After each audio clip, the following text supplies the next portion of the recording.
So as you just saw in the previous little video clip that I did, saw this boy in town. He's 11 years old and he's just awesome with the drums.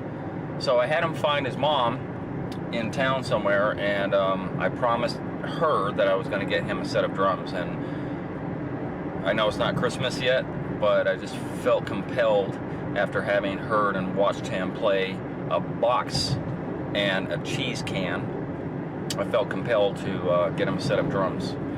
But more than likely, if he keeps it up, and I'm going to keep in touch with Mom, if he keeps it up, then I'm going to come back when he turns 15. I'm going to get him a full set of drums, and hopefully he can do something with that. You know, it's a discipline. It's a self-discipline that's the important thing. Because if you can do that and discipline yourself for something you like, then pretty much you can do anything. So what I want to do, did you know I brought you something? You didn't know that? I brought you something. So what I want to do is be able to kind of follow up in about 4 years when he's in high school, you know, get him a larger set, you know, something like adult type of thing. Malik, what is that? What's in the box? You can't see the picture? A drum set. A drum set. What? What? Get a drum set. Yes. You're gonna have to find somebody to put together, because I'm not gonna hang around. It's gonna take too long. So you gotta put it together, and then I want your mom to do a little video and put it on WhatsApp so I can watch you play.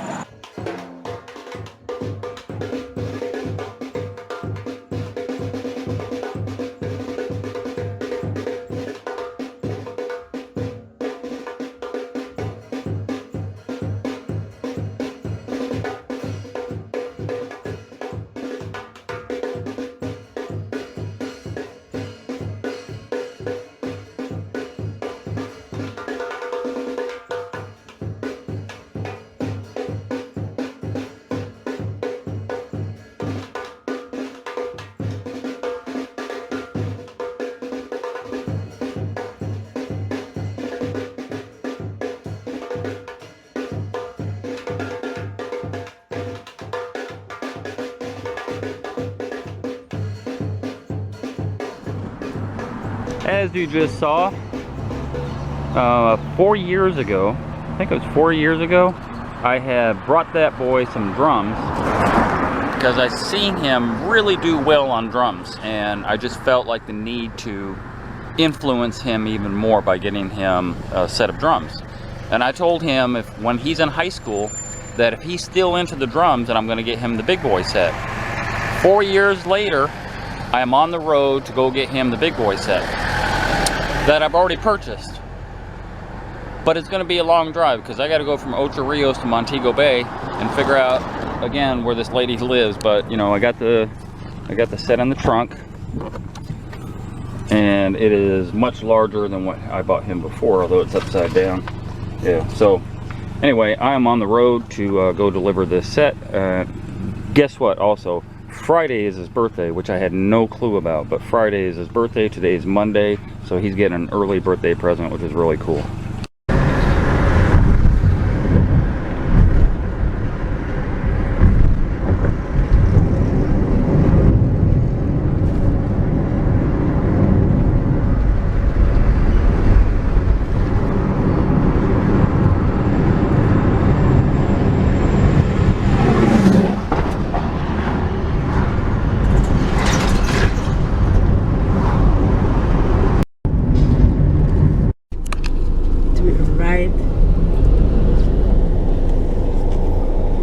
You need to blow this down.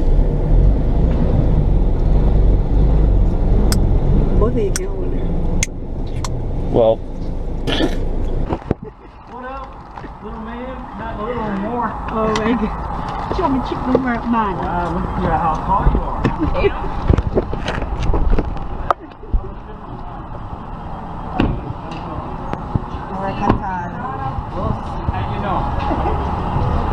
You can't see inside there.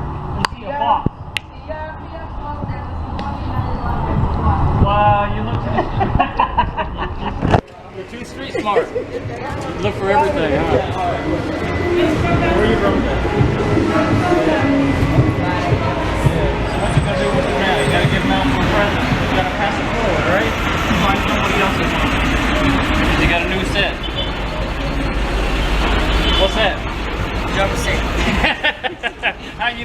teacher showed you, right? But it's upside down. How can you read upside down? You're that good? When's your birthday?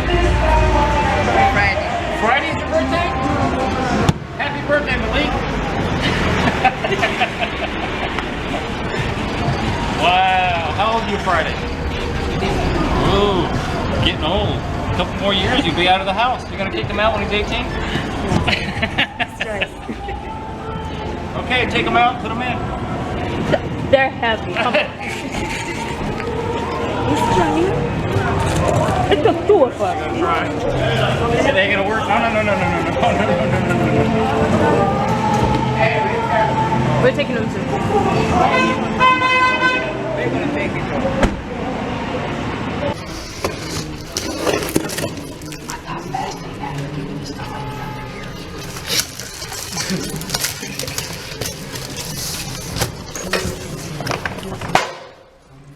Oops.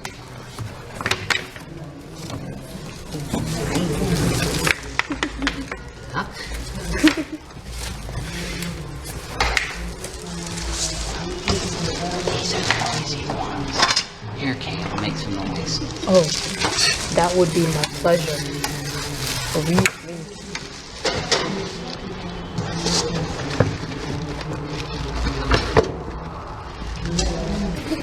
Big boy set. Exactly.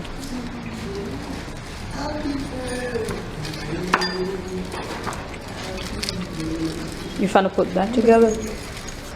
All right, we got our back spot. Let's go. Bye. You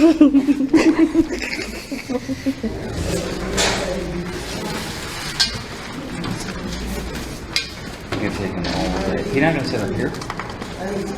So see. Is he gonna set it up here? I'm not sure what he's up to. And how do I stop recording? I press the play button. Yeah, so I screwed up on this shower.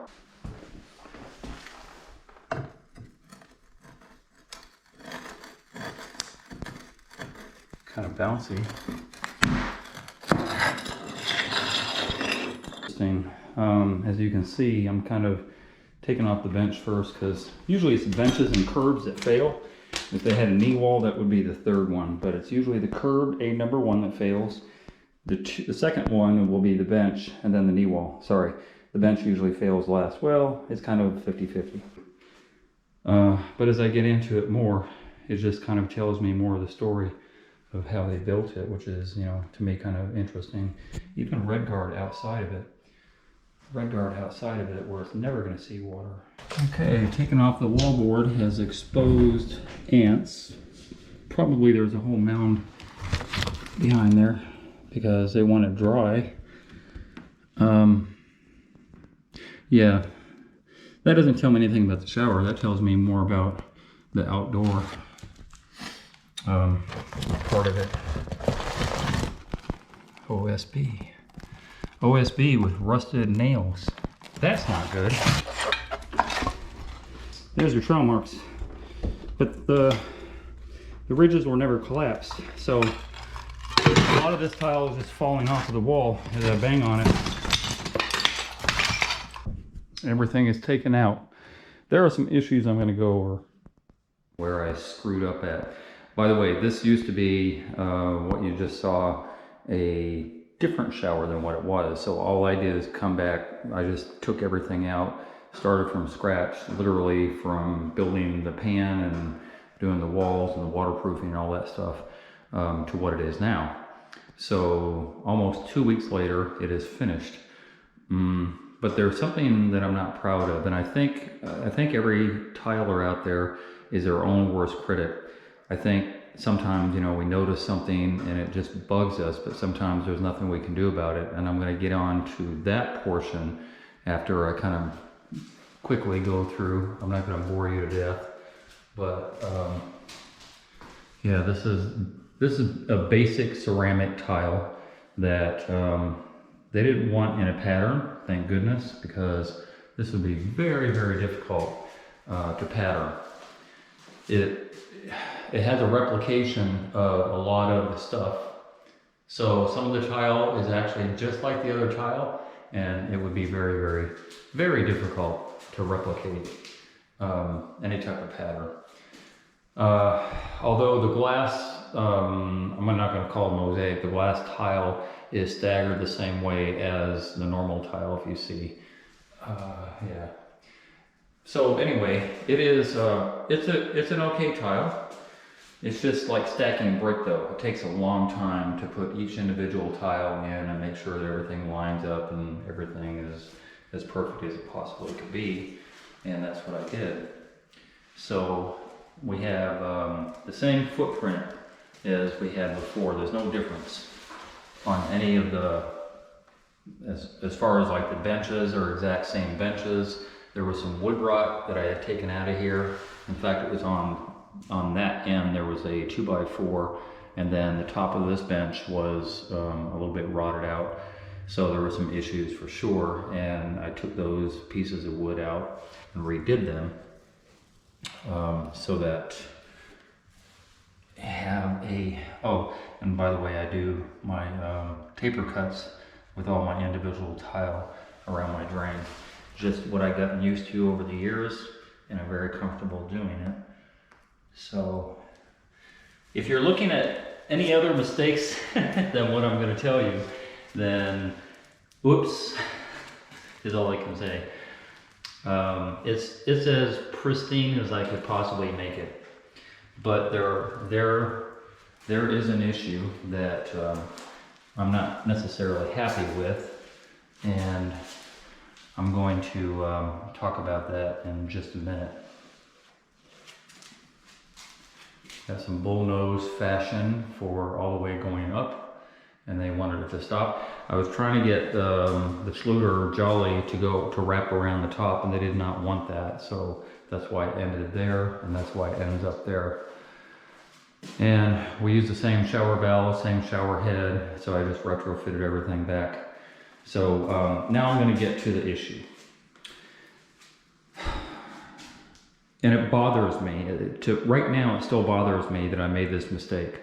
Well, it's not a mistake. It's an unintended consequence that I couldn't do anything about, but it bothers me. And I can't do anything about it, and that bothers me even more. So let me get into my little diatribe first. A lot of homeowners, especially homeowners who have never done a renovation before, believe that when you hire somebody and you have a game plan, that midstream that you can change that game plan. Midstream you can change tile, you can change design feature and stuff like that.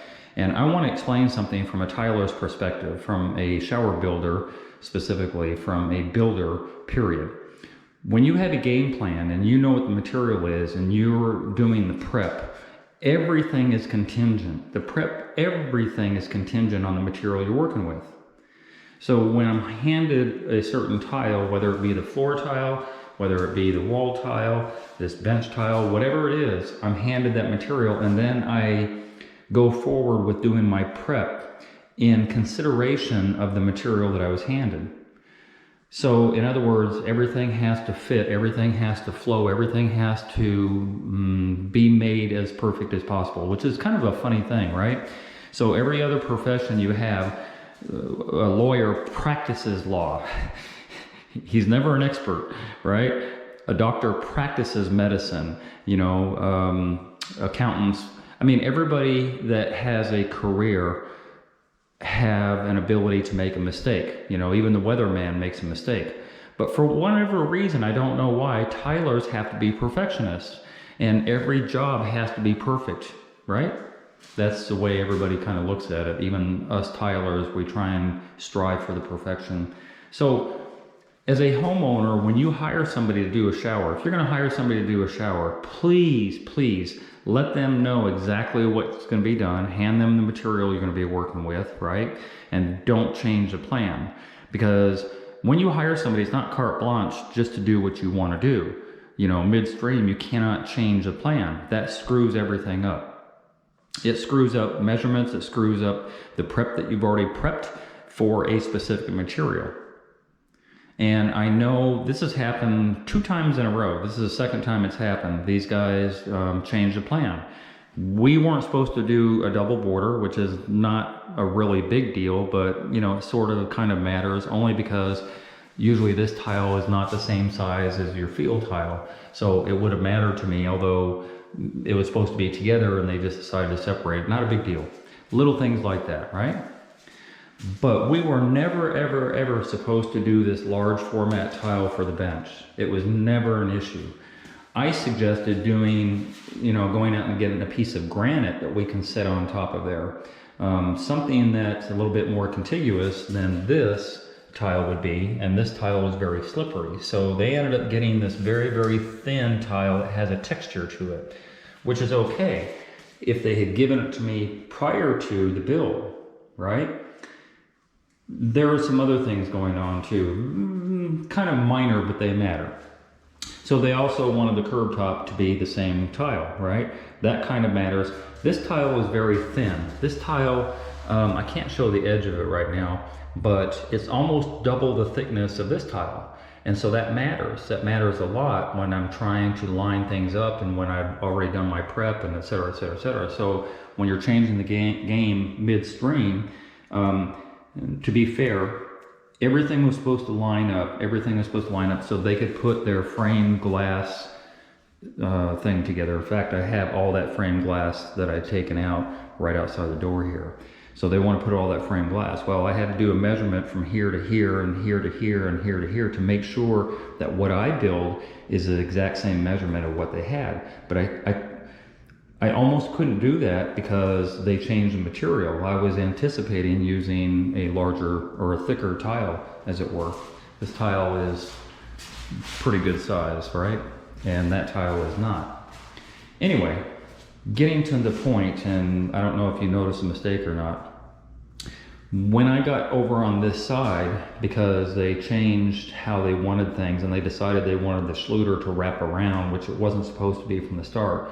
We were supposed to have two pieces of Schluter, actually three.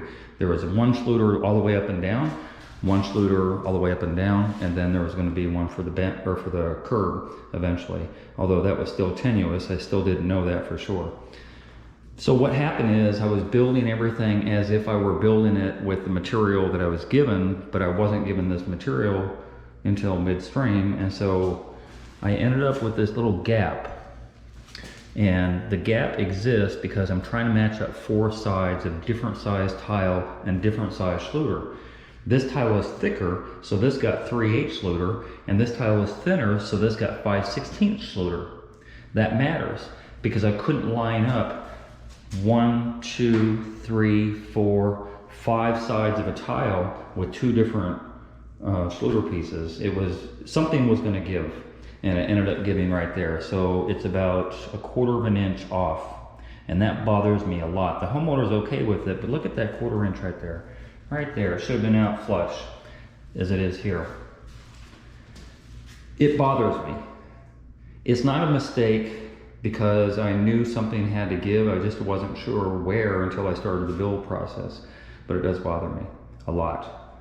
And I try not to make mistakes like that. To be fair, I've never made a mistake on a shower build where somebody has called me back weeks after or months after and said, you messed up somewhere. That's a mistake. This is a faux pas. Is that how it said? Faux pas. I don't know. And I don't like it.